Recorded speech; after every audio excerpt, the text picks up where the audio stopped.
Pouce, c'est une manière de raconter la société à travers le prisme des réseaux sociaux. Il y a un Français sur deux qui est connecté sur Facebook, il y a à peu près un Français sur deux qui va quotidiennement sur YouTube. Nous, on se disait qu'il y avait une matière à raconter là-dessus. C'est vraiment raconter le monde à travers les réseaux sociaux, à travers le miroir des réseaux sociaux, à travers les miroirs que sont les écrans.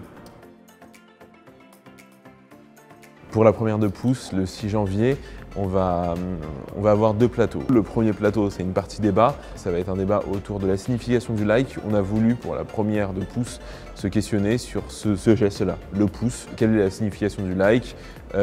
Quelle importance on donne au like? Et surtout, qu'est-ce que le like change dans nos rapports sociaux?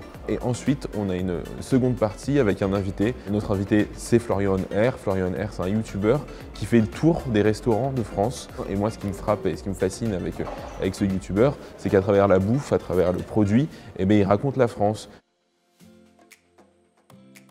Les réseaux sociaux, pour moi, c'est la rue. Et dans la rue, on trouve de tout. C'est l'ensemble de la population aujourd'hui. Ce que je trouve intéressant avec les réseaux sociaux, c'est que ça donne un bon indice de ce qu'est la société aujourd'hui. C'est vraiment pour moi le reflet, parfois déformant, parfois grossissant, de certaines qualités et certains péchés de notre temps.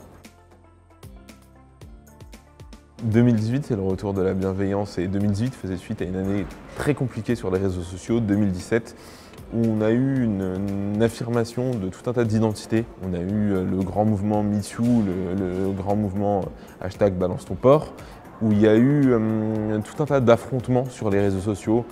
Pendant très longtemps, les réseaux sociaux ont été présentés dans les médias comme une arène un peu sauvage où on s'invectivait, on insultait, on allait toujours plus loin, etc.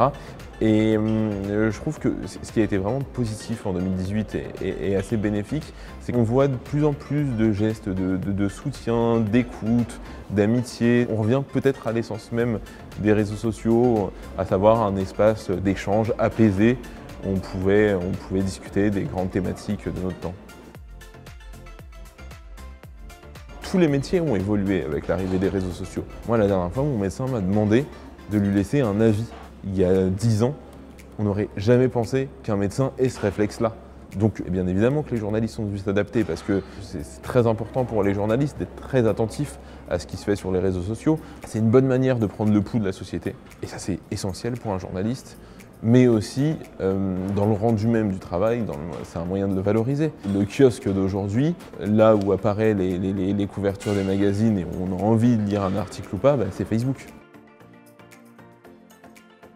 En fait, moi je suis né à une époque où Internet est arrivé et donc du coup on s'est pris les réseaux sociaux en pleine face. J'ai 26 ans. Pour moi c'est un prolongement de moi-même en fait. Et mes comptes sur les réseaux sociaux, sont à mon image et c'est tout naturel. Pour moi, c'est un moyen d'expression comme le fait de parler directement. C'est un peu compliqué de dire qu'on aime ou pas les réseaux sociaux. Il y a des choses que j'aime sur les réseaux sociaux et il y a des choses que je déteste sur les réseaux sociaux. En fait, pendant très longtemps, on disait sur Internet et dans la vraie vie. On se trompait complètement. Internet, c'est la vraie vie. Et les réseaux sociaux, c'est exactement ça. Justement, pour moi, Pouce, c'est pas une émission sur les réseaux sociaux, c'est une émission de société. Mon conseil, c'est peut-être de se fixer des objectifs à court terme. Tout un tas d'objectifs. Se dire, là, dans 6 mois, je vais faire ça. Dans 1 an, je vais faire ça. Et avancer pas à pas. Et surtout, avoir énormément de respect pour l'activité que tu es en train de pratiquer. Parce que du coup, ça va te forcer à donner le meilleur de toi-même. Respecte ton travail et fais-le à fond. Peu importe ce que tu es en train de faire, même si c'est pour un blog que 20 personnes vont lire, fais-le à fond. Par respect pour eux et par respect pour toi.